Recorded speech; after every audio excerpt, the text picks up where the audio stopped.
me get my pillow, because, you know, short and shit. Oh. Ready? Ready. Good. Let's talk about the bitch and UFC 264 that was blah, blah, blah. All right, guys. Oh, fuck. You're off your rocker tonight, man. Bang, coming for the top, got the game in the lock. Every time that I drop, no, I gotta go bang. I'ma keep it hot, know that I can never stop. Keeping everything I got, I'ma make it. The most important thing that happened this past weekend, the night of the bitch at UFC 264. So why do we call it the night of the bitch, Jesse? Well, we'll get to that in just a second. But folks, welcome to the 6-Round MMA show. Yours truly, Jesse, and yours other truly, Andrew. Your boy Andrew. Yeah. He's my boy. Last time you were low energy. I think this time I'm low energy. No, that's all right. I'm jacked up. You got energy for the both of us, man. I am. Yeah, it's that creatine and shit. But let's talk a little bit about, should we talk about the whole night, or do you just want to talk about the main event? We can. I mean, there's some great fights. There was some great fights. We can even touch yeah. on some of them quickly. We could just run through them quickly Yeah. on the prelims. So first and foremost, I guess we'll talk about Nico Price and Michael Pereira. Oh, that was a great scrap. It was, that but was amazing. Yeah, it was. It was a great fight for your casual fans. Yep. Especially people in the building who just want to see two guys just throwing hands and going at it. Not very technical. No. You know, the first round, you know, there were some great moves from Pereira on the ground. Yeah. Couldn't secure the takedown, couldn't secure any submissions. And Nico Price was just kind of working his way back the whole fight, I feel. No, and I agree with you, but I would like to get into the mindset of Michael Pereira. I wonder if him and his camp are really trying to evolve and become maybe one day a contender and a champion, because I see no evolution in his fighting style. Actually, that's a lie, because I did see him a little calm at first, a little more reserved, taking his time, but then as soon as the fight really got in the mix, all of a sudden his whole game plan out the window. He started doing this wild shit that literally never connects. Even DC made a comment. Yeah. He's always doing the Superman punch off the cage, which is, it's a pretty great technique, but he's never landed it, but he keeps trying the technique overall. Yeah.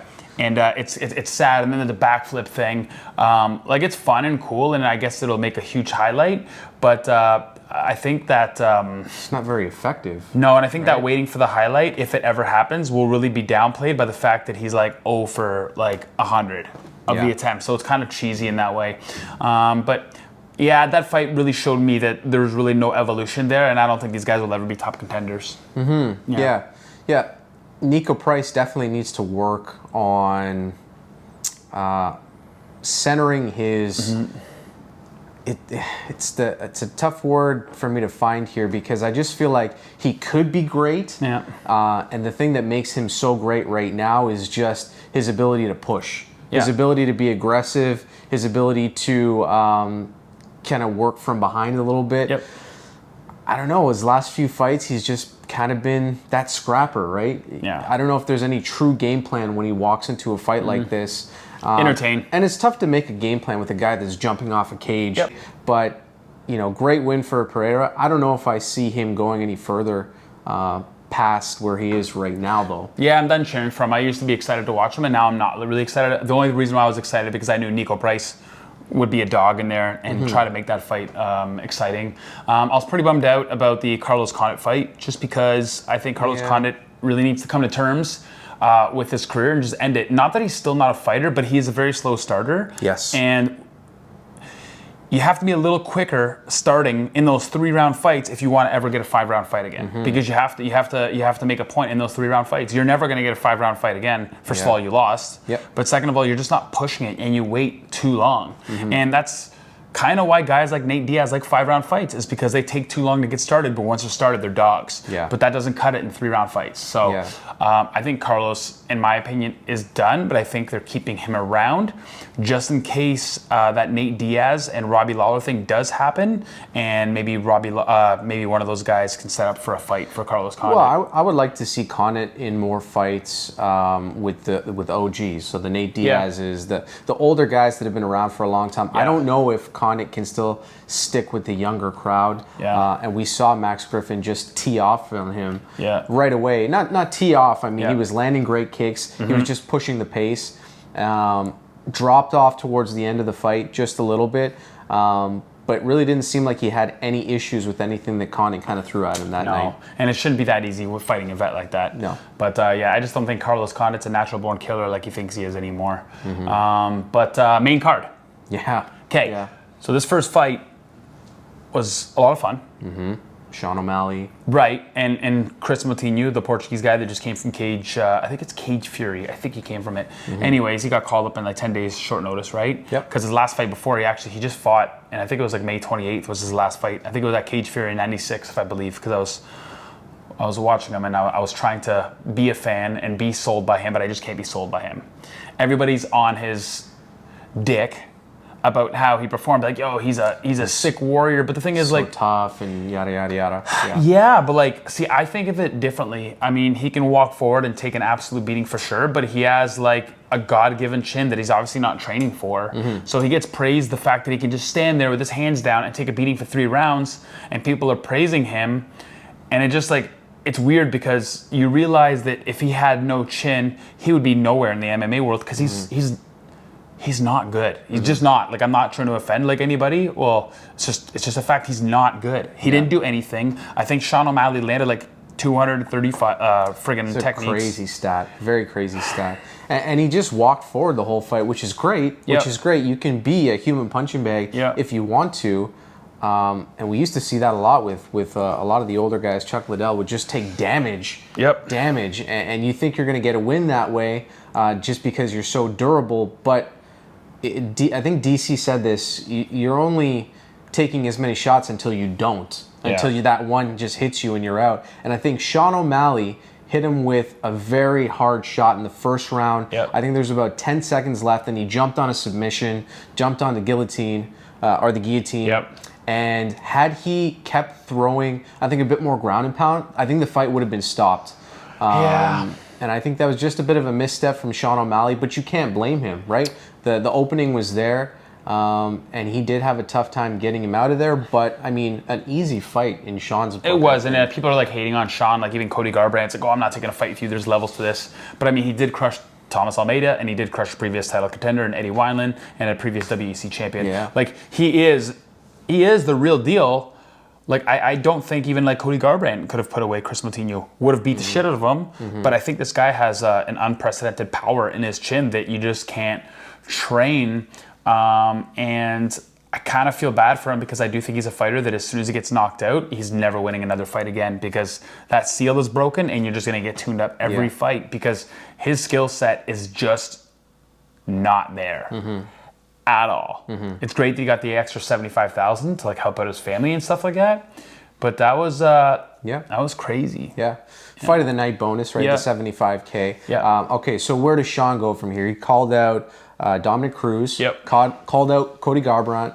Called out Peter Yan. He's getting none of them. He's getting the guy that he was scheduled to fight this weekend. In my opinion, I think the Cody fight does happen now because he's built. Sean's built a little bit of a highlight reel over his last couple of fights, and Cody's coming off of a bad loss, right? But Cody said no.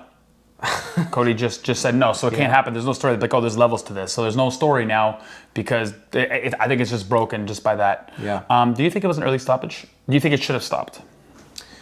Do I agree with Herb Dean stopping it 30 minutes? 30 seconds before the round finished. I think it should have been stopped like a minute into the third round. I think it should have been stopped earlier. I don't agree with it being stopped 30 seconds before the round ended. You know, a ref is in there. He's probably seeing different things than we're seeing. You know, Chris was probably swallowing a lot of blood because his face was just bleeding. His nose was broken probably.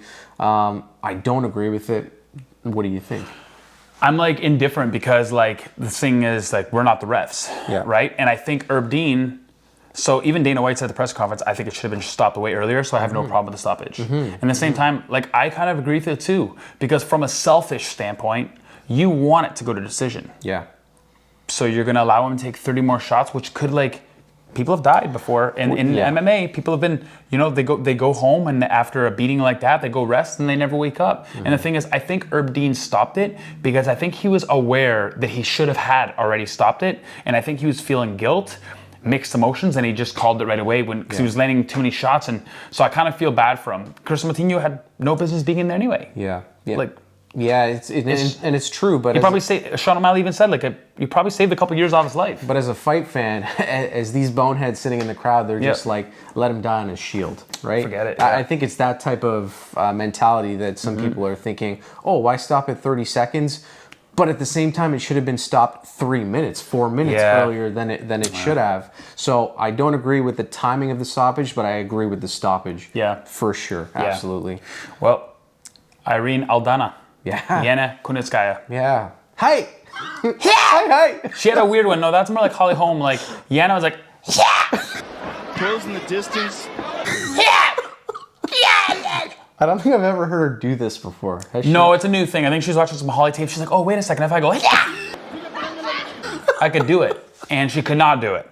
She started off strong and very aggressive, and I think overly aggressive. Sometimes when you get emotional and overly aggressive, you leave openings. Yeah. And I think that's exactly what happened, because she looked great for a second, and she was looking more aggressive than usual, and then Irene just capitalized, took her down, capitalized, and that's all she wrote. I think if Yana had stayed with her kicks a little bit more, because she was having great success there, I think she was shooting in, rushing in a little bit too much for the clinch, because she knew that she couldn't stand and trade with Irina. And man, that girl has some power behind her hands. My throat hurts. I don't know how she does it. The distance. When she hit Yana, I think the lights went out. Yeah. And you know, when that starts to happen, you know the power that a fighter possesses. And she looked fantastic. It's that Mexican fire. Yeah. They're beasts. Yeah. But I give it up to Irina. Can't wait to see where she goes. And Yana, please stop doing your Thiago Silva sex noises in the octagon. It'd be great. Next fight. Next fight on the card, Which was... I loved. Tai Tuivasa. Oh yeah, the heavyweight fight against Greg Hardy. Yes. Yeah. One that I chose Greg Hardy here. You did. As a mistake, you know. But he did rubber tie a little bit. And I think it was to his disadvantage that he did, because he went rushing in. Yeah. And that's how he got caught.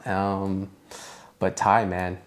And it only rubbered him for a second, because when he threw that right cross, his body wasn't off balance. Even when he landed it, his body wasn't off balance either. So it just shook him for a second, because then he was composed right away. Like, it wasn't like one of those where he's wobbling like the Czech Congo Pat Barry back in the day, where he's wobbling and throws up. No, he got his composure right back and cracked him. It was almost like Stipe and Francis, when Francis took that shot from Stipe, wobbled a little bit, but he still had his composure, still had his legs, and then boom, hit him with the shot. Great for Tai. Amazing win for Tai, because this shoots him up the rankings. You're on a card with Conor McGregor, all these big stars, and you make a lot of people hate Greg Hardy, right? Because of the woman beating situation and him leaving the NFL. You know, a lot of bad blood around Greg Hardy, the name and the athlete. So he's trying really hard to rebuild himself. For sure. Even he took the loss like a champ, and he has. Yeah. I don't know what the backstory is. I don't want to get too and take sides. Like, you never know what happens behind the scenes. Definitely the allegations are bad, and whatever he did was obviously horrible. He's trying to rebuild himself, and I like the way he handled the loss. And I think he's just gonna be around for a long time, because he's not afraid to lose. He knows how to lose, and he knows how to come back from adversity. He knows how to come back from the world hating him. He knows how to come back from those things. So I think this is just another one that he's gonna learn from. And I think eventually he said he wants to make the transition to boxing. He wants to fight Deontay. He wants to fight AJ. He wants to fight all these guys. And after a loss like this, I don't know how it helps him. Not good. You lost in boxing. Not good. Yeah, you didn't lose by like a kick or a submission. You lost boxing. Yeah.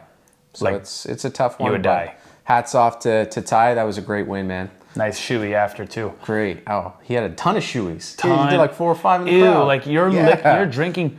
Talk about like not COVID compliant, drinking the sweat off of someone's foot sole. Yeah, but did you see foot juice? Did you see what he was drinking? He had the Happy Dad. I know. Shout out to the motherfucking Elk Boys. Yeah, we can't get it here. They're huge now. We can't get it here in Canada. You know what, man? Who knows if they ever... I'm telling you right now, Nelk Boys, shout out to the fucking Nelk Boys. I'm telling you right now, in the next 5 years, I can see... What's Happy Dad? Happy Dad. Being a sponsor of the UFC. Oh, for sure. For sure. I think it's Absolutely. huge because even I think- Dana's really close to them. I think it's an amazing... They're fucking smart, I those think less kids. than 5 years. I think Yeah. probably a few years. Maybe, maybe, who knows? Maybe even a year because they're there. They show them on camera all the time, drinking their beer. Their beer is obviously allowed in the stadium, so that means they already have it there. So that means before you know it, you're going to see that emblem on the map. But enough about the Elk boys. I love them. Yeah, they're smart. great, man. Next fight on the card was our co-main event. Was Gilbert Burns and Stephen Thompson, one that the big boss Dana White did not love. But he's a loser. Yeah.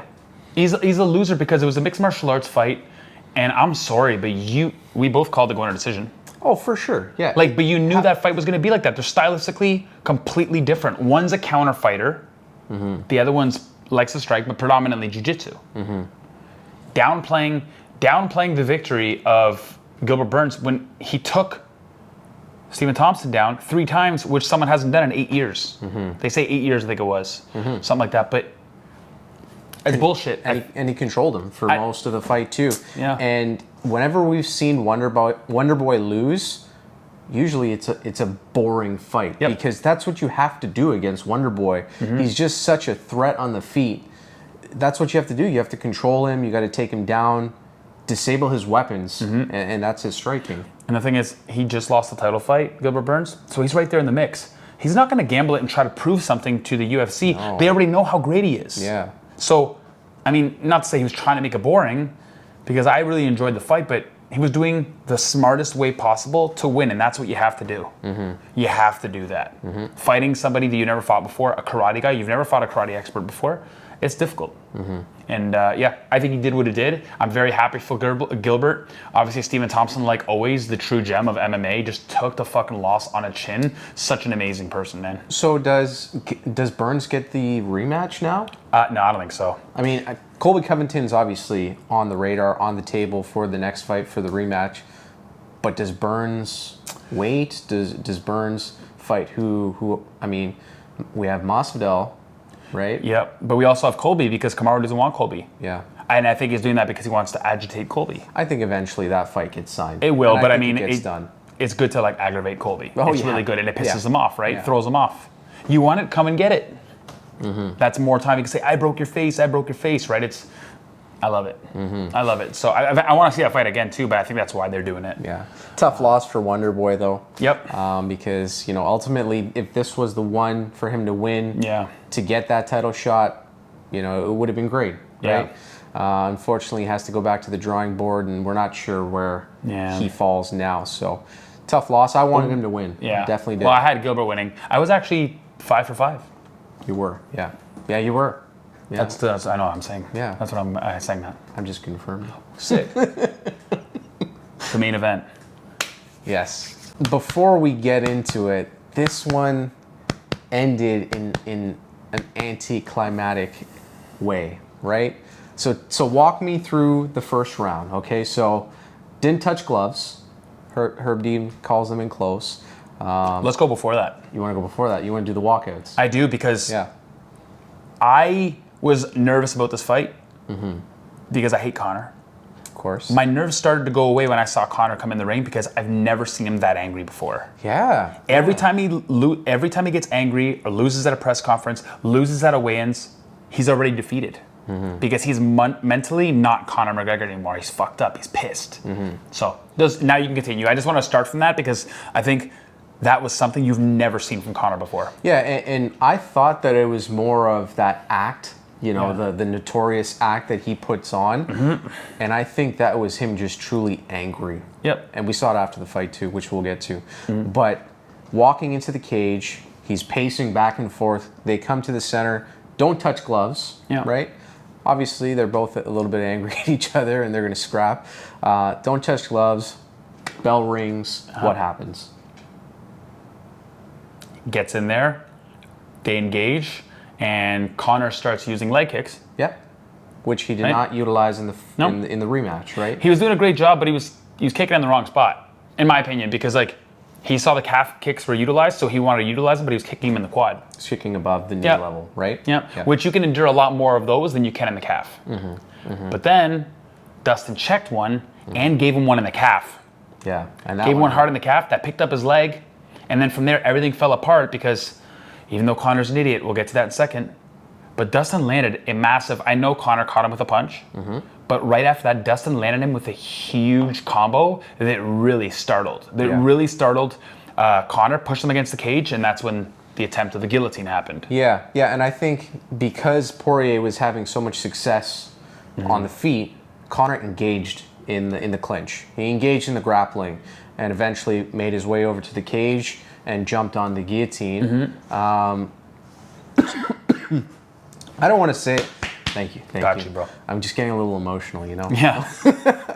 But I don't know if this is true or not, but Teddy Atlas, after the fight, said that, and he's no MMA expert, right? He said that he may have jumped on the guillotine because he knew that he couldn't win in a fair stand-up fight. Do you think there's any truth there at all? No. You don't think so? No. He just jumped on it because it was there, right? He jumped on it was there because he's like, I think he was wobbled. Because he has a terrible gas tank. Like, he really has really bad gas tank. Yeah. And this was, they were on the cage probably about a minute and a half into the fight, right? So still a lot of time to work. Yep. Okay. Jumps on the guillotine. Obviously, Dustin with amazing technique in order to get out of it, right? He's a black belt. He knows what to do. Renner Gracie, I was just watching before we started, said he posted his head and kind of walked up the cage a little bit to take off the pressure on the neck until he knew that the hand could come out, right? He literally did exactly what Khabib did against him when he pulled for a guillotine. Right. Yeah. And he loves pulling guillotines all the time too, right?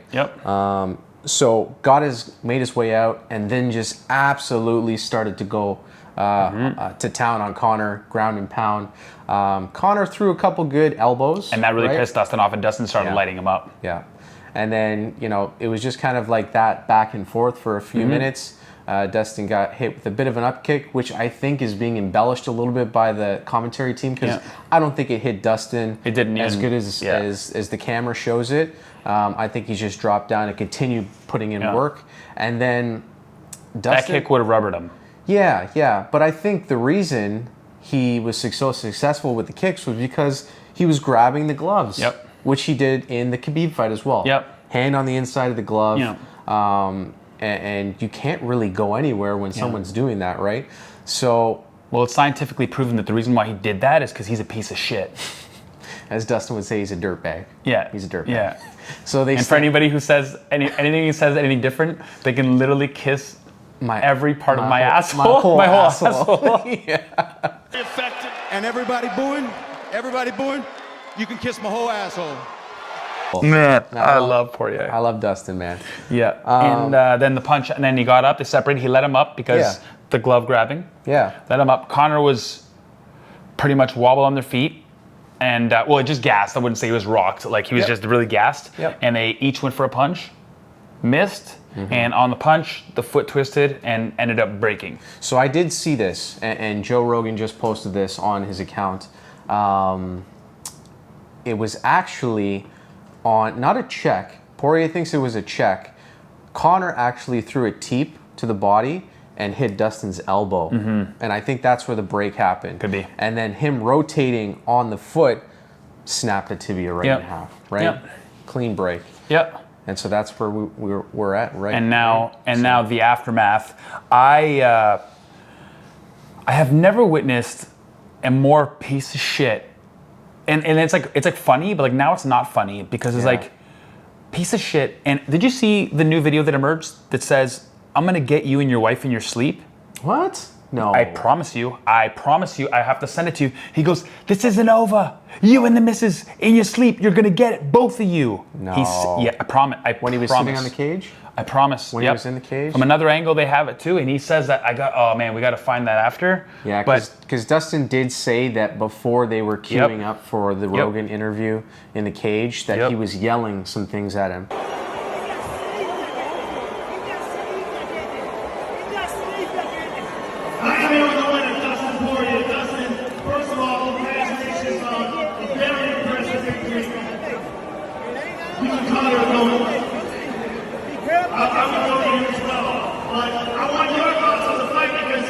But anyways, the fight ends. They do the interviews, and Conor obviously super angry that he lost, saying that Dustin's wife is a whore still. Yep. Which Conor, leave the wife and the kids out of it. And yeah, I don't know. We might see a fourth fight here. My opinion still stands true for sports. Is if it's illegal in the streets, you shouldn't be allowed to do it in the cage. I know the striking, whatever, is like, what the fuck? But like the things you say, like threatening somebody's life, this is a sport. It's supposed to be, I guess, a game. Yeah. I guess a sport, right? In any other sport, you can't do that. No. You cannot do that. And I don't like that, like threatening and then threatening as well. And we'll have to show you after, and even makes like a gun symbol like this. And that's why Jolie gave him the finger and shit like that, which kudos to you for doing. But I think now what happens is, so I don't think a fourth fight's going to happen. I don't even know if Conor's going to fight. Listen, Conor got tuned up. It was a 10-8 round. The judges were scoring it a 10-8 round. Yeah. He got demolished. Like, he got outboxed, and then he's like, you didn't do anything. You didn't outbox. No, he outboxed you. That's what rubbered you, and that's what made you say, oh shit, I'm pulling guard. Yeah. And I believe Conor, this is what happens when you talk too much. I think all of Conor's future press conferences, he's fucked. He's absolutely fucked because he made the comment about the stretcher. He's the one who left on a stretcher. You know, people are going to rip him for that. Yep. And then he says, I don't count submissions, but he tried to pull a submission against Dustin as a fear for mercy. He's such a hypocrite that it's fucking him, because now everybody knows, people already know because of this press conference that he's a phony now. But now even this, man, you look stupid as all can be. And just when I thought I was going to be his fan, I hate the guy even more now. What a piece of shit. Yeah, well before I was certain that it was a character that he was playing, right? That this guy talking shit, like this is not who he was. But the amount of anger he had after he lost the fight, any fighter's going to be angry, right? Yep. But to still be talking about the man's wife, to still be shooting off as you're sitting there with your leg broken after you've lost the fight, it's weird to see. And honestly, it makes me root for Dustin a little bit more. Yeah. As much as I wanted to see Conor the King come back, you know, as a fight fan, I'm sure a lot of people wanted him to come back. Kings defend their castle. He hasn't even signed up to defend one fucking thing when he was champion. But I'm sure a lot of people. He's not the king. He's the jester. I'm sure a lot of people wanted him to come back. Of course, a bunch of low-life fans. They know nothing about MMA. They're like, oh, I love Conor. He's the first dual champ in history. He's the best. Well, guys, fun fact, he's the only person that was given the opportunity to become a dual champ. Because Anderson Silva was a champ way before, challenging at other weight classes, killing them all, and he never got offered. Jose Aldo wanted to do the same thing. It's because he was given the opportunity. Given the opportunity. He capitalized nicely, but he's the only one that was given the opportunity, so suck it. The fans at home, they love Conor. Most of them. Not all of them, because I was starting to like him too. Most of them literally don't know shit about MMA. They don't understand the game. They don't understand. They just want to see this belligerent piece of shit making racist comments, walking around with his walk, which he stole, so it's not his, by the way. Yeah. I'm gonna have to calm down before I really go on a real rant. Yeah. Well, no, and I agree with everything that you say, but I think a lot of fans want to just see controversy, right? But not for me. Not when it's at the expense of you're gonna die. I'm going to kill you, your wife's a whore, like all that stuff, leave it out, right? Because before it used to be witty. He used to be very witty with how he was doing it. Now it's just... Now he has nothing. Yeah, now it's just, it's gone a little dark, so... And Dustin came back beautifully. I want you to go home to your beautiful family. Yeah, and that's the way you do it as a true martial artist, and that's another uppercut. Not stooping to his level. It sucks. So my question to you is, do we see a fourth fight? No. Have we ever seen a fourth fight No. in UFC history, no. in combat sports history? Combat sports, yes. I believe so. Was Chuck Liddell and Tito Ortiz? I was thinking, no, that was number 3, That was I number believe. 3, and that was in Golden Boy, right? That's right. Yeah. Rampage Jackson and Vanderlei Silva. Right. Yep. Yeah. It was never like this, like as we previously mentioned, we got cut short. But GSP sold out all of his pay-per-views. He's the one who brought so many fans, and Anderson Silva too, and they were the most respectable. They didn't need to be belligerent, but then this guy came in, adding something different to the formula, which should have been shot down. But then you open that window, so now you can't like close it because that's what everybody's climbing onto. Yeah, I mean the trash talk has always been there. You had Chael Sonnen, you had Nick Diaz, Nate Diaz, but they always did Tito it. and Ken Shamrock was huge trash But talk. they always did it in a very, you know, they kept the families out of it. I'll beat your ass. Except for Chael Sonnen saying something about whose wife was it? I can't remember, but that was back in the day. But everything, you know, didn't boil over to the point where it's at right now, right? Yep. But hey, the UFC is one of the biggest trending sports at this time right now. But it's crazy because now now the histogram, not histogram, it'd be the bar chart. It's not accurate because you don't know if it would have climbed like that if you just kept it clean. Right. Right? But you changed it and it was a dramatic jump, but we don't know if that dramatic jump would have happened anyway. Right? From these amazing fighters that are gifted, you brought them in. Conor McGregor is a sick fighter. Let's fucking go. I'm cleaning out the whole division. Let's go. That's enough. Instead of, yeah, fuck you. Fuck the Brazilians. Fuck them all. I own this shit. Like, Yeah. I'll kill you. Smashing buses. Like, that's stupid. And the UFC was the only sport that was happening during COVID, so that helps. That must have had an impact too. Their social media following has also exploded, right? The whole BT Sport thing has exploded. So yeah, I don't really see a need for it, but I know why some people love to watch it for those reasons, right? For that Conor McGregor. Well, and I guess subconsciously, like, I like it too. I don't like it, but what happens is it draws me in. And Well, you want to watch him lose. I do. That's the thing, right? And how good does it feel to watch him lose? So good. Oh, I want to say something too, because I know we're going to close this off. Yeah. But did you know John Kavanaugh's a loser? No, and here's why. So he put out a thing, goes, Conor McGregor was on track to winning this fight if it went to round 2. So the game plan was to get smashed, rubbered on the feet, and grounded pounded. His face, his ear was bleeding. That's all a part of the plan. Yeah. When have you ever took over a fight in round 2? By the way, you can't mention Chad Mendes because Chad Mendes was on like a week notice, so you can't mention that. But that's bullshit. I mean, we have seen it in other fights outside. We've seen Stipe come back against Daniel Cormier in the 4th round, but that's Stipe. Yes, but that was like, right? But he wasn't coming off a 10-8 round. Like Conor got smashed in every element again. He landed 1 punch and like 3 leg kicks. Yeah. Dustin came back with a leg kick, landed like 5 solid punches. When they went to the ground, he passed and he beat Conor landed like 5 elbows, right? And then Dustin landed like 40.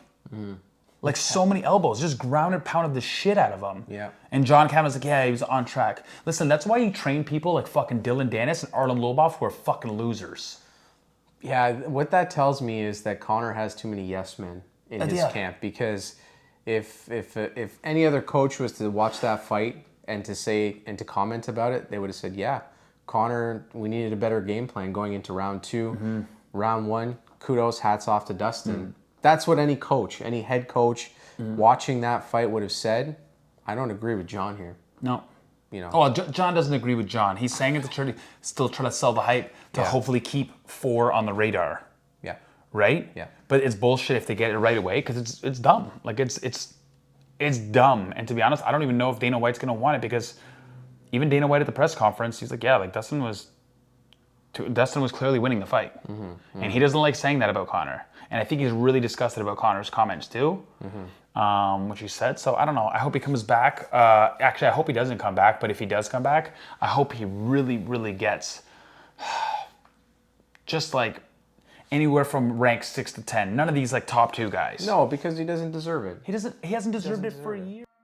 Hey guys, thank you so much for tuning in to the 6th Round MMA show.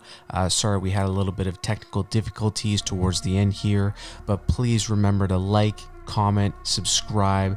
Let us know what you guys want to see in the upcoming videos, and please stay tuned because we've got a lot more where this came from. Thanks so much, you guys. See you soon. Peace out. Bye.